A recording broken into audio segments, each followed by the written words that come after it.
to you tonight. I'm just gonna make my way to the city of light, where my heart can beat with the nightlight. So, if you want to introduce yourself and just maybe say a little bit about yourself.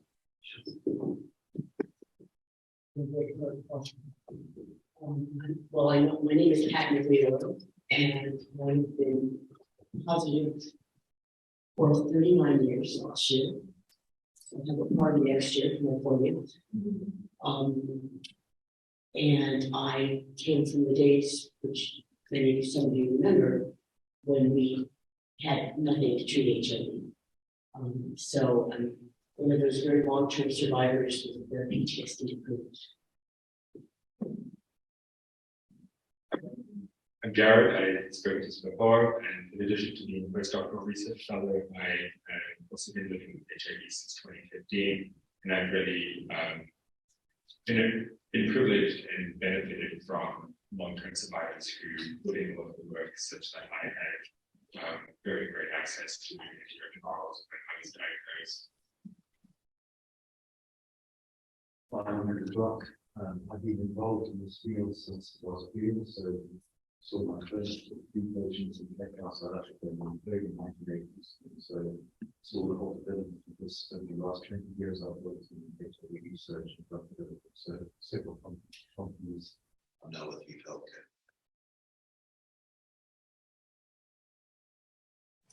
Hi, my name is Bill Hall. I am a community advocate for the Native American community on HIV.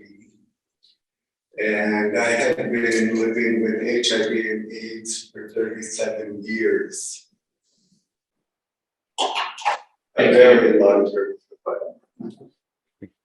Thank you. Can we hear it for the panelists here?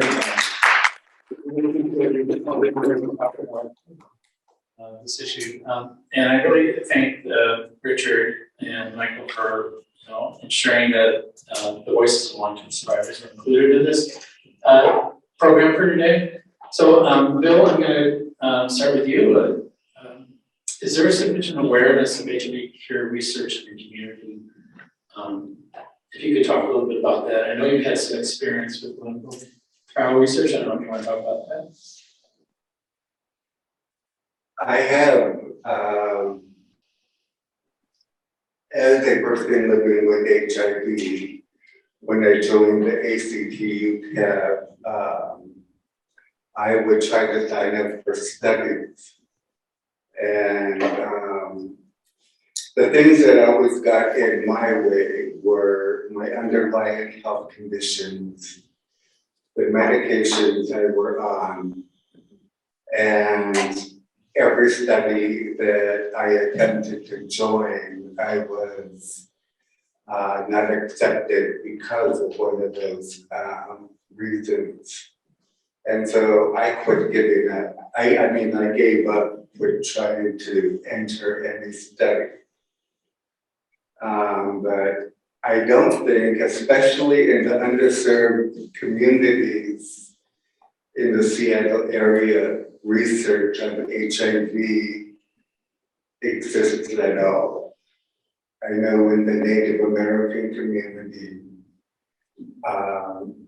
unless we hold community events specifically for HIV, it really wouldn't be something that is known or discussed within the community.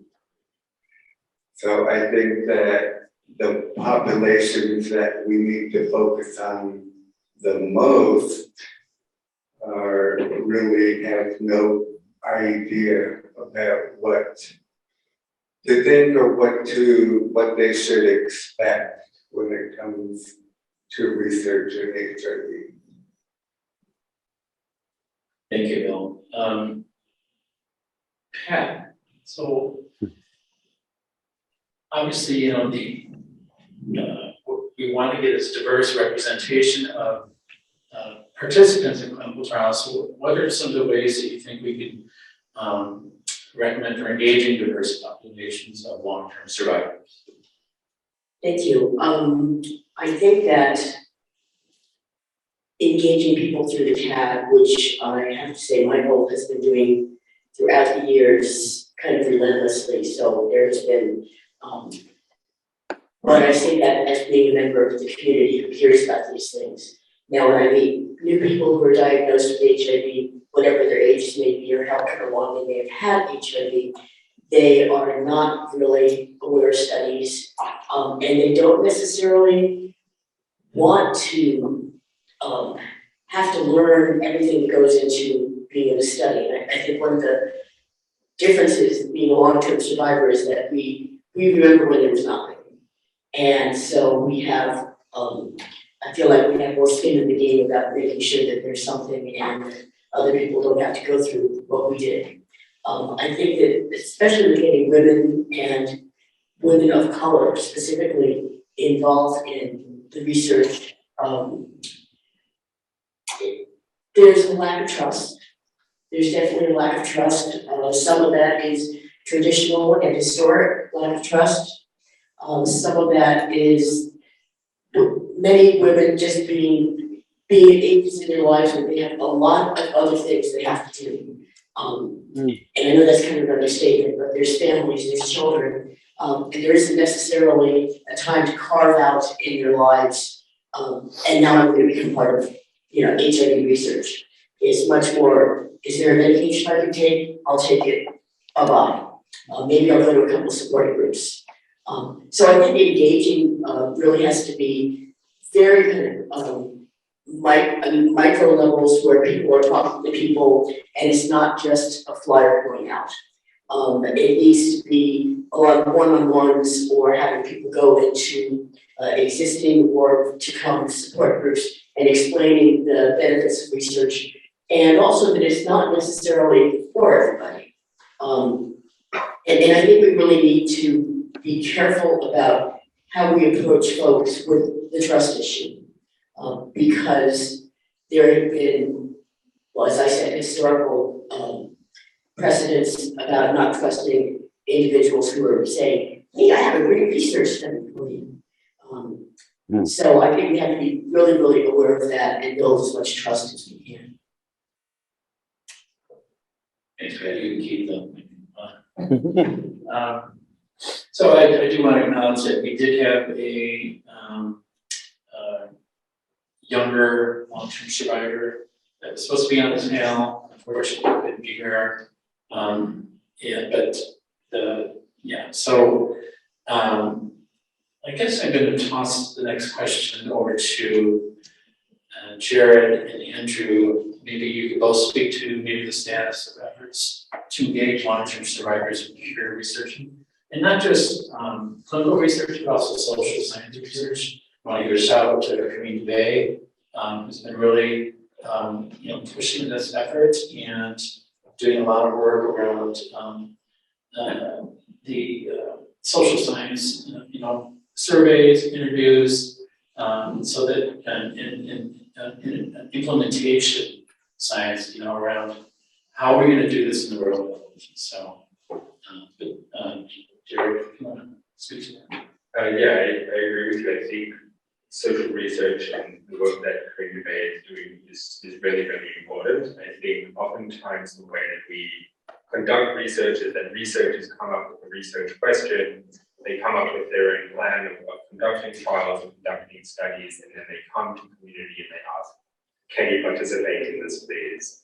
And there isn't a reciprocal conversation being had of actually asking communities, what questions do you have? What can we answer? And I think the social science is very important, and community engagement very early on. If somebody's got a question that they've just got in the back of their mind, and for me included, if I'm thinking about writing a grant, even as small as it is, I want to be asking people, is this worthwhile? Am I going to actually be able to do something? And then in those kind of conversations, as informal as that they may be, somebody might have a very interesting question, and then you can include that on your ethics statement or your informed consent, and then you can get those data. Because if you're then presenting your data to community afterwards, and somebody asks that question, you might not have the data set, or you might not have the ethics to be able to go in and actually answer those research questions. And I think that's a really missed opportunity that way. Also, I think the social aspect is very important, and lots of ethics that we only just begin to explore. Like, for instance, how do you tell someone that their partner might now be exposed because they have to go to interruption and they may actually get purification? And there's issues like that that we've never had to think about in terms of research. So it is really important to engage with the right communities who can understand what those issues are and how you think should be scientifically understand. As a scientist, we don't understand that. We usually disregard quality of life questionnaires. We usually disregard anything to do with the patient voice, so to say. So I think it's important that we start understanding that, because we also have to think about the same issue for people that don't necessarily have the right to sign for themselves. So children, if we want to offer cures for children, how do we go about that? And there's this whole horrible issue around stigma as well. So it's really important to get rid of the stigma of having HIV, but you then create another opportunity for society to say that you used to have HIV, so you're still stigmatized. I think there's a huge amount that we don't understand that surrounds all the cure efforts. I just add on to that, and I think also when we think about modalities of an HIV cure and how we want to see an HIV cure, I think that's a really important consideration. Is if you're able to say functionally cure somebody, if somebody's able to remain HIV positive but maintain an undetectable viral load, what happens to all of those other structural barriers that are in place? The criminalization that we talked about. What happens to employment opportunities if somebody is being screened and asked if they have HIV? What about immigration opportunities if there's still an HIV sero antibody test to test for somebody, they're still going to test positive on those, and they may be barred from being able to move freely across the world that they want to. So it isn't just about the biology, it isn't just about the health of somebody, but it's their safety, it's their freedom, it's their ability to enjoy the life that they want to live outside of the virus, outside of their biology. Can I comment on that? I have always had a problem with the term functional cure. You know, you spoke earlier about what would we like to achieve in a cure. I would like to achieve cure. 100% cure. I come from that age when they said you are cured and you had no disease in you anymore. And I think when we accept functional cure, what we are doing is excluding all those people in Africa who don't have access to medication. I think we are excluding all the people, especially in minority communities, that have such a problem with stigma that they never get tested and develop HIV and die. And I think we need to get back to when we're talking about a cure, we're actually talking about a cure. Just one point on what you just said, but we also have to consider you might be able to cure someone, but they can also get reinfected. Can you then cure them again? And then we see this with hepatitis C. So yes, we can have hepatitis C, but this is not the same as hepatitis C. So that's a real issue that I don't think anyone is talking about. But just getting back to what you just said, there are actually enormous efforts for cure research in Africa. There's an amazing project going on called HOPE. And there's several others in South Africa that are now extending furthermore. And many people know that because of PEPFAR here, that the US government is the single biggest funder of AIDS treatments in Southern Africa, or Sub-Saharan Africa, which is the most amazing program. But that means that there are about 20 million people now in treatment. That couldn't happen in United States. So the vast majority of adults now have access to care. And those same people will have access to cure strategies when they come about. So I don't think that we should consider that part of the world is out of the picture for field research. And local research is happening there now too. Because it's changed completely from what it was maybe 20 years ago. Previously, in the audience, say something. Thank you. Excuse me. Hello, David Griffin, Atlanta, Georgia. So I think I'm troubled with the conversation. And I am troubled because of the fact that this is not my first panel with the reunion project, where I don't see myself or my elders included in this conversation.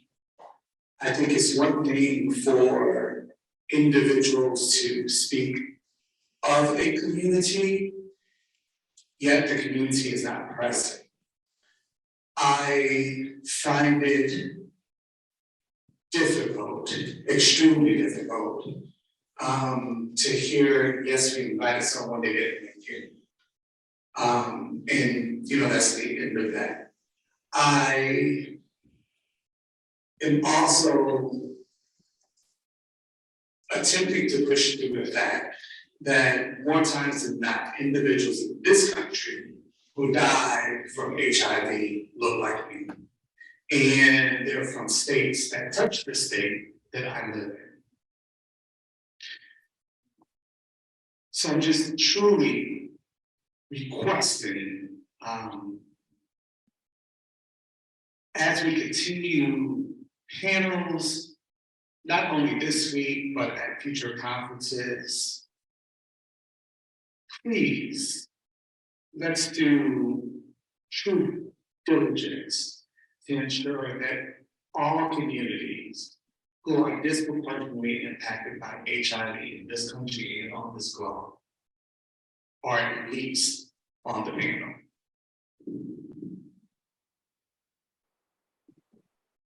So to answer that question, because it's my fault. The panel was not formed by the reunion project. It was put together by, I was inviting people, and you know, you're right, it's not sufficient, there was one person. And unfortunately, they haven't said, and I hear everyone that you say. No, I totally hear you, Daniel, and I appreciate your comments. I don't have an answer for you other than, you know, the Reunion Project, you know, is committed to making sure that we address populations and people of color, Black, Indigenous people of color, and they're part of our steering committee. We are definitely cognizant of that whenever every event and webinar that we do. So we try to make sure that voices are included and are leading our efforts. But you know, it's like I thought about that as I was walking up here. I was like, if I should even address that, because, and so I'm really glad you brought it up. Yeah, I agree, and thank you for bringing it up. I think this also goes back to the point that Bill mentioned earlier about how there are certain communities, underrepresented communities, who have different levels of engagement with HIV research and different levels of understanding. We have some populations that are highly engaged, and I often get people who know the new papers being published even before I know about them. That's incredible, but there's a lot of people who aren't wanting to engage at all, and I think that is a representation issue. I'm not seeing myself represented at all levels of the conversation. I'm probably not going to want to engage in that conversation at all, and it really flips the conversation of are people difficult to reach, or are we just not doing our job of reaching them? Yeah. Exactly. So Sure. Oh, yeah, I did. Hey, sorry, hopping from one session to another, reading the thing. They don't even like. Oh, sorry. Greetings, everyone. So this has been a very rich conversation. I apologize for not being here earlier. We're conference hopping. So I just wanted to not only echo that, I think it's bigger than making sure that we have inclusion on panels. I think it's bigger than making sure we're identifying and acknowledging and respecting it. If we are really about achieving some wins, if we're really about achieving the cure, achieving an end to HIV, then the whole paradigm has to shift to centering Blackness, period. If you center it, because the rising tide lifts all of us. Now, I will even come in because more than half of all of the epidemic in the world is actually cisgender women. And most of them are Black. And if you fix it for Black women, you fix it for everybody. So if you think about this differently, this is not about diversity, it's not about inclusion, and it's not even only about equity. It is about shifting who and how this entire enterprise centers the people who are most likely to be left behind, the people who are in the margins, whether they're Black, whether they're disabled, whether they're queer, whether they're living in geographies that have been ignored. The centering is the issue. And if you center them, then you have no other way to have a conversation without them. What contributions can people who've been on long-term heart make to HIV cure research? So one of the things that I think about often is if someone's diagnosed at say 20 years old and they've lived with HIV for 20, 30, 40 years, what is the difference between that person and someone who's diagnosed at say age 50 and now they're 70 or 80 years old? Jared, do you have any insight into that? Are there any studies looking at that? Or? Yeah, I agree. It's a research question that we need to answer, and part of that is trying to enable younger individuals who've been on treatment for longer to participate in our research.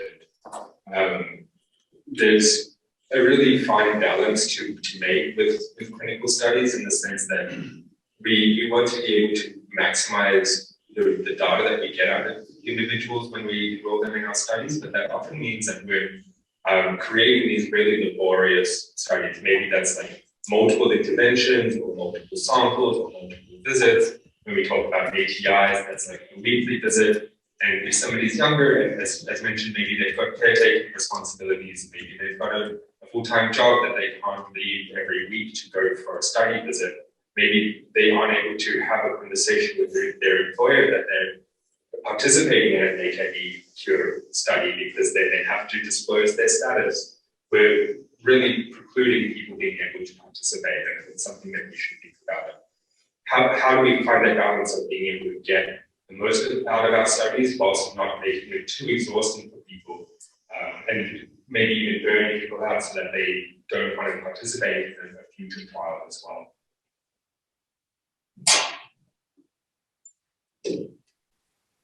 If I could just add a little bit to that. So the immune system is so different at different ages, and we don't understand fully how that translates into potential cure strategies in some of the ones that you mentioned. But there's also something even more fundamental to that, and that is that HIV also changes the way that genes are controlled. So cells become exhausted or they become like zombie cells, and we don't know how to undo that. So we're getting to understand a little bit better with some of the immunotherapies for cancer, for instance, but we don't know how that translates into HIV research. So they're understanding very importantly pediatric cures, younger people cures, older people cures, and whether we can reverse some of the changes that HIV induces, but also do that in a safe way. There's too much we don't know, but I think most importantly what you mentioned, the kind of research endeavors that we have with HIV cure are so taxing on the individuals. We believe them with huge amounts of blood that come in frequently when they have treatment interruptions. They're coming in, as we say, weekly or even daily. The ask of individuals is enormous, and so that excludes a lot of people. because people who work in the schools are women of resistance. So I think the way we do this right now is necessary. We don't have enough animal models to really tell us what to do. But it does mean that the sacrifices individuals make to be part of this research is incredible. I think also in this point, this is me thinking very long term on the idea of how HIV does change our bodies and does affect the aging and the senescence that we see in people, is that we don't know if a perfect cure is going to reverse all of these things or not, and it's something that we need to think about as well. Is becoming HIV negative again the end goal of this, or are we wanting to maintain the quality of life for people who are HIV positive now and may become HIV negative in the future? Do we still focus on their health, or is it just their status, serious status that we care about? Thank you. I think we have maybe some questions on. Yeah, there's one question that was wanted to address the entire panel was, could you comment on best how to include and support folks who are elderly and acquire HIV?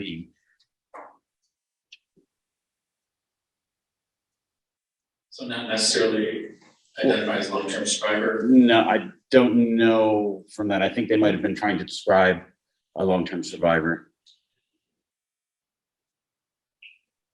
But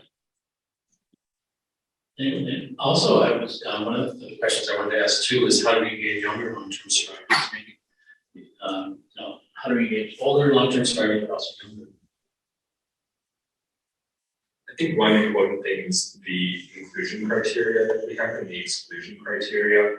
As mentioned earlier, and is that quite a few studies have age requirements and age-based exclusion criteria. And in certain very experimental studies that are phase 1, where you don't know what your intervention is going to have on somebody's body, maybe you want to play it a bit safer, but it does mean that we're precluding people, and we're precluding people who probably participated in studies for the last 20, 30, 40 years, and suddenly they reach the age of 65 and we actually say to them, sorry, we don't want you in our studies anymore, unfortunately. And I don't think that's particularly fair. I think we should relook at those things, and similarly, comorbidities are often used as exclusion criteria in that way. And I think also, again, going back to how do we engage more diverse populations as well, I think HIV cure research does really well to perform one study, find interesting concepts and interesting results from that, and then take it that little bit further. But we don't necessarily take it broader in terms of, is this translatable? Is the result that we identify in this population translatable to wider demographics? We don't conduct the same study in other individuals. And it's not really fair there to have very restrictive inclusion criteria. We're not going to expand this criteria in larger studies later on. We also have to think about gender differences. So women and men have very different immune systems, and the older you get, those are exaggerated somewhat. So cure research for men and women is likely to offer slightly different opportunities. But I think getting back to the question that was asked online, older people are getting infected. And so this is not just about long-term survivors, but older people getting infected when their immune systems are also old. And so that might well translate into yet another cure strategy that we need.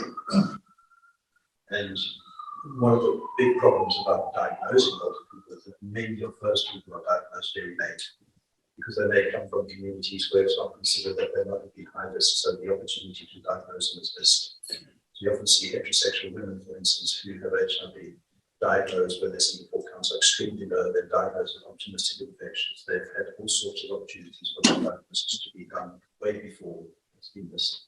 So that's a totally different person. Their immune systems are ravaged and they're older. And so their opportunities of recovery are much, much more muted. And we don't know, for instance, whether that particular individual would be amenable to some of the cure strategies because they're quite hard on the body.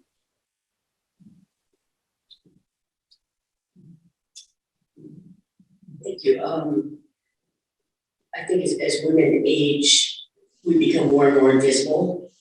And becoming invisible means that there is not really a big push to try to get us into research. And what you're saying about immune systems being in different places at different times, of course we are, but people who are diagnosed late, people who were diagnosed late or who acquired HIV into their 40s, 50s, 60s, that folks in their 50s and 60s and 70s and 80s and hopefully 90s, we have the old paradigm of HIV in our heads. And we still, very often, we were brought up with, you get HIV, you get AIDS, and you die. And so that put people in a position where there's still a lot of stigma. I mean, I don't believe I've heard the word stigma used, but being part of research, being outed as part of research because you're going to the same place maybe 3 times a month, that we don't necessarily have time for that. And we're not recruited that way. I certainly look at the studies that are going on and I'm like, okay, excluded. And so if I keep doing that and I continue to feel excluded, then I'm certainly not going to go out of my way. And when I say me, I might go out of my way a little bit more, but not much. But somebody who's newly diagnosed and 60 years old is not going to start looking for research trials. They're going to probably be, they're probably going to retain the stigma that we've had forever with this disease. Let's face it, we like to think we're breaking down stigma, and we are, but it's really, really slow. And so, yeah. There's so much more to say. There are other people. Thank you, Pat. So, Bill, just to bring it back to you, because I know you said in the beginning that you gave up and you quit trying.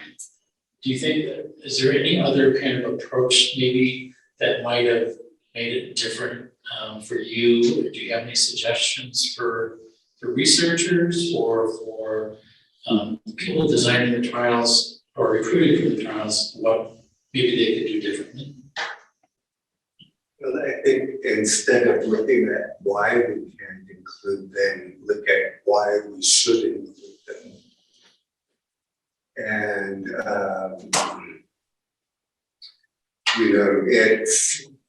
I was thinking about a comment you made earlier about, I was thinking yesterday that about my underlying health conditions. And if I got cured of HIV, would those underlying health conditions go away? And I think that's an area that we should look at. I've long had the question about,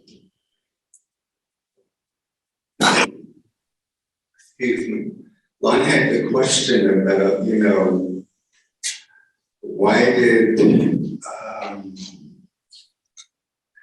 3 support groups that I outlived die, and why didn't I? And this was really in the early days of HIV. And over the years, I've never heard that question raised. And it probably has, but I haven't been in the room. So I can think of many reasons why long-term survivors need to be in studies. I think we just need to identify those reasons. We have another question that I thought might be interesting to bring up because we haven't really talked about it. They want to know if you would discuss if there would be any possible unintended effects of no longer living with HIV. In other words, how might it affect long-term survivors' identity or their social circles or the benefits that they might already receive? Do you have any thoughts on those? I would be happy. I wouldn't have to take 36 pills a day anymore. I wouldn't have to keep doctor appointments incessantly. I wouldn't have to go through blood tests for the rest of my life. You know, there's so many benefits, I think, that outweigh anything other than that. We talked a little bit, the question had to do also with individuals losing identity. Mhm. And I think that is a huge thing, especially for long-term survivors, because I know that I feel like, and many people in this room feel like, we have to carry messages forward. We have to remember the people who died, because if we don't remember them, we don't know if anybody else will. Mhm. So it's become certainly part of my DNA.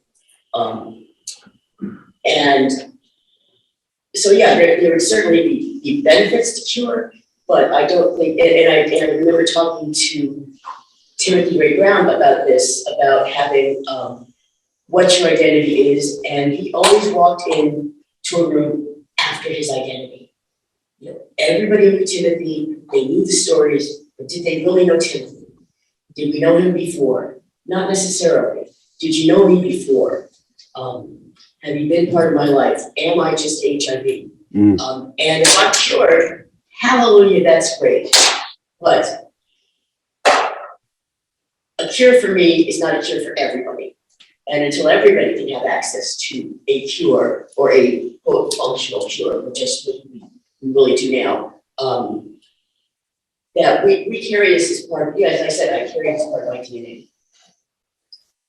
Yeah, it's something that I think about a lot as well. And certainly, I benefit from the privilege of not having all of the health effects that you mentioned, Bill, and not having the full burden that you mentioned as well. But for me, my HIV status is important to my identity. I've really been accepted by a loving HIV positive community. I have a family that I consider a family, and they're all HIV positive. And the questions are, if I do become HIV negative, am I going to be excluded from those circles? Am I going to be excluded from my community that I really care about? And similarly, certain countries will face disability benefits on an HIV or an AIDS diagnosis. What happens to individuals receiving disability or welfare services if they are no longer deemed as HIV positive? Do they just get cut off? Are we not going to be helping people, particularly if they still are experiencing the comorbidities that they've experienced from life of HIV?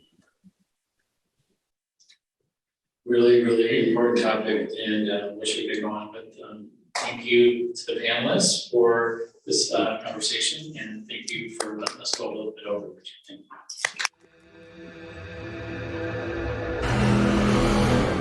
I'm not gonna run to you tonight. I'm just gonna make my way to the city of light.